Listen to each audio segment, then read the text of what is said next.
flooding this year, and we had record amounts of snowfall.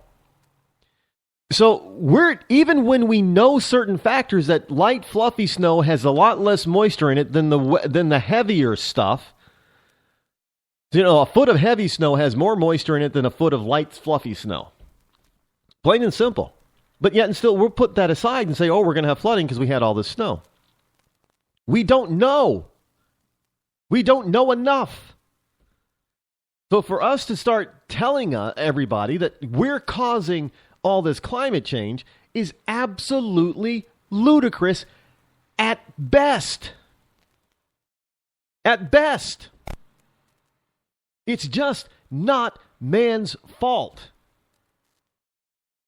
We were told that the planet is warming up, it's warming up. But in spite of the fact that we've got NASA satellite data that shows that the planet has not warmed one iota in 18 years. In fact, it's cooled off some. In fact, it's cooled off so much that we've had record levels of polar ice. We've had record levels of it. They take pictures of it. We can see it. So you want to, all you wonderful environmentalist wacko lefties want to tell us that NASA's faking the pictures? Hell, NASA's on your side as far as a lot of global warming crap is concerned. But they're the ones taking the pictures, and they're showing us, well, hey, we got all this ice up there. I don't know. And to this day, I hear people tell me, well, the ocean levels are rising. Well, explain this. Is there more water coming from somewhere?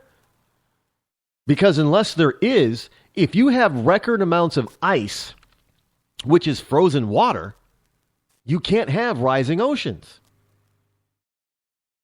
In fact, we've had oceans levels decrease because of all the ice. And they say, well, we're seeing our coastlines disappear. Well, that's called Mother Nature, and she uses a certain thing called erosion that's been going on since the beginning of time. And we do our best to try to control erosion because, we want to keep our coastlines pretty much the way we have them now. So we're actually fighting Mother. If we were really going to be all out for nature, we wouldn't try to save certain coastlines from erosion. We'd just let it happen. Say, well, it's Mother Nature. Let it go. No, but hey, we've got environmentalist wackos running around out there trying to tell us, well, we need to build this type of berm and this type of berm or this type of natural berm in order to stop or slow down erosion of the coastline over here. Well, we have nothing to do with that. It's called the tide. Mother Nature has this thing called the tide, and it's constantly happening. Every time that wave of water comes in, I don't care how small that wave is, and it goes back out, it carries a little bit of the coastline with it. We can't stop that. Yeah, we've attempted to slow it down. We've filled in places. We put up these, berms out there that help the ocean deposit more than it's taking. But in the end, we're still fighting a losing battle. And in 100 years, 200 years, our coastlines are not going to look the way they are today. We just need to accept that's Mother Nature. We just need to accept it. We can do everything in our power to try to slow it down, but let's face it, we can't control it. So if we can't control something that basic, how is it that we're affecting the planet-wide atmosphere and climate? Sure, look, we can't pollute. I'm with him on that. We need to cut down our pollution, find cleaner ways of doing everything. Grand, I agree. We should not unnecessarily pollute the planet. But know this, nobody wants to unnecessarily pollute the planet because they have those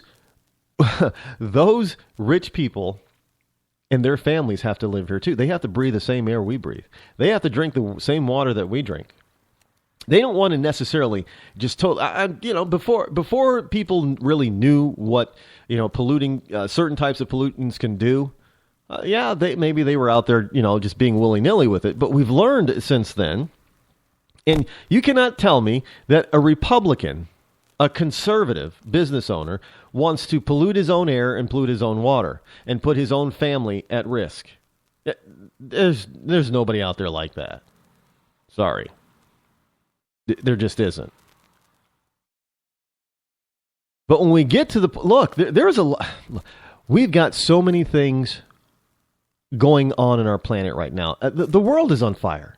People talk about the Middle East is on fire. No. This is why our next president is so important. This is why the right person in that Oval Office is so important. I don't want to scare people, but look, the truth is that we are on the verge of World War III. If you look at what's happening in the Middle East, if you look at the Islamic onslaught on Western Europe, if you look at what China is doing in the East, and by the way, China is not exactly a friend of Islam, but if you look at what they're doing in the East, the South China Sea, their fantastic military buildup, we're marching towards something that, many of us don't want. And we have to have leaders who are strong enough to stand up against tyranny and say no more. And we're going to put a stop to it. We're going to halt it. We're going to contain it. We can't have a president, another 4 years of a president who is just as inept as Barack Hussein Obama. It takes, look, you had Neville Chamberlain back in the early part of the 20th century. Look what that led to. His weakness led to World War II. We can't show the same weakness. We can't have the same weakness. We cannot let history repeat itself. This whole entire planet is on the edge of a knife, folks. I don't want to scare people, but I'm here to tell you the truth. I do not sugarcoat it or candy coat it. We have got so much going on all over the planet. And if you think that we're safe over here, no, you better take a look at what's going down south of our border. Central America and South America are not exactly fully stable. Look at Venezuela. I mean, you got the people 90 miles off of our Floridian coast called Cuba. All that stuff is important. Now we have Russia invading our Alaskan airspace, and our president is doing nothing about it. Look, we are being tested here, folks. People are pushing the limits on what they used to not be able to get away with. There is no way that if Ronald Reagan was president today, that he'd be letting Putin get away with what's happening in the Ukraine, what Putin is doing with Iran. Never would have allowed it. John F. Kennedy never would have allowed it. But Barack Hussein Obama not only is allowing it, he's kind of like looking the other way. Just so he can develop and form his... It's kind of like Bill Clinton all over again. He's so worried about his legacy now. He really is. It's all about this legacy.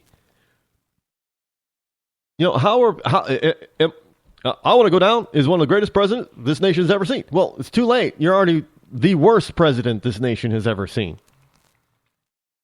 Plain and simple. I'm not trying to get biblical here, but let's face it. There are certain patterns that are starting to emerge that a lot of people are matching up with the book of Revelation.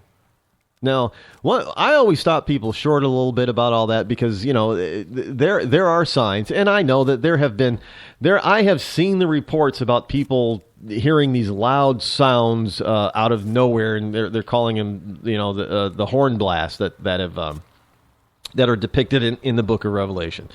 I haven't heard them. And the point is that according to the Bible, that when those blasts happen, everybody will hear them. They may not know exactly what it is, but everybody will hear them. I haven't heard them. A lot of people haven't heard them. Putting it on YouTube, having a video and then putting it on YouTube, it does not reach the world. Everybody from every corner of the planet will hear it. So, but there are other things that people are trying to match up to the book of Revelation. The Middle East is one of those things. Look, I don't care if you like Israel, if you love Israel, or if you can't stand and you totally despise Israel. That is irrelevant. What is irrelevant, or what is relevant about Israel, is that they are human beings, and they have every right to exist in safety and in freedom as they see it in their own country, just as much as we have every right to be secure, live in safety and freedom here in the United States as we see it. Nobody has a right to annihilate anybody else, plain and simple. Nobody. I don't care how righteous you think your cause is, you have no right to try to annihilate somebody else. You have no right to try to make them feel unsafe and uncomfortable in their own homes. You don't have a right to do that. So when radical Islamists say that, no, they're not going to shy away from stating that the only way that they're going to be happy is for the complete and utter and total destruction of the state of Israel, is unacceptable. Absolutely unacceptable. I don't care. I don't care if they just say, if all of a sudden they said, well, Saudi Arabia doesn't, we need to get rid of Saudi Arabia. No, we don't. Oh, we need to get rid of Iran. No, we don't. We don't have a right to totally annihilate somebody else, especially when it's usually their government that are the criminals, not just the everyday people. Everyday people like you and me all across the planet, we have the same goal. We just want to live our lives with as little government intrusion as possible. Make sure that our family is well fed and that our children grow up nice and healthy and are able to produce grandchildren, great-grandchildren, and produce our posterity. Survival. That's all we all want. We all want to survive. Plain and simple. We all have the right to survive. We're worried about here in this country. Well, actually, we're not really worried about it. But our politicians in this country, are especially on the left side of the political aisle, are all worried about global warming and global climate change. Now, I don't know about you, but, look, fracking in the United States of America has nothing to do with that major earthquake in Nepal. Nothing. They're not fracking over there. They're not drilling for anything over there. It's just going to happen. And simply because we have certain parts of the world that have not learned how to defend themselves against certain natural disasters and to give them a fighting chance, we see these numbers, these death toll numbers that are tremendous. That is what we should be working on, helping other people bring up their standard of living and learning to our level at least. Because we've learned how to cope with these types of disasters that help people survive, that help properties survive. No, we can't protect everything and nothing is foolproof, but we can help it so it has as minimal impact as possible on human lives. But our left doesn't seem to think that that's important. I don't know, they seem to think it's more important to go ahead and try to take somebody else's wealth. I mean, they think it's more important to argue that we need to shut down coal mines and put people out of work without any alternatives. When industry changes, naturally, the people that it displaces are able to retool and find other types of work. Look, when the vinyl record industry died, what replaced it? Well, the CD industry, basically. So we went from manufacturing vinyl records to CDs. So a lot of people are able to, relearn, retool, and find different work. You just can't play with people and force it to happen without there being some sort of alternative that naturally develops over time.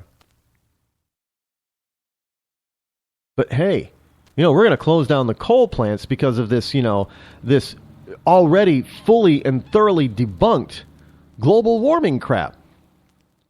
Please, people, you got to wake up. You got to wake up.